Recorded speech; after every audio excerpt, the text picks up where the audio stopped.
Hi friends, అందరికీ నమస్కారం.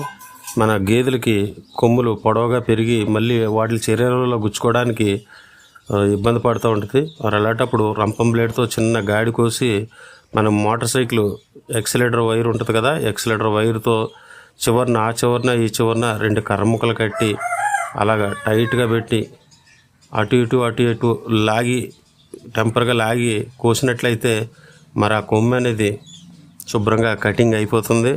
మరి గేదెకి మన చూడండి అక్కడ ర్యాషెస్ మొదలైపోయి చాలా ఇబ్బంది పడిపోతుంది గేదె.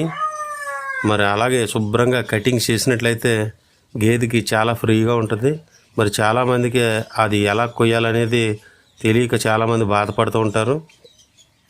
మరి చూడండి ఇలాగా బలంగా లాగిపెట్టి కోసినట్లయితే మన కొమ్ము తొలగించబడుతుంది. అదిగో తీసుకోండి ముక్క. ఇప్పుడు చూడండి.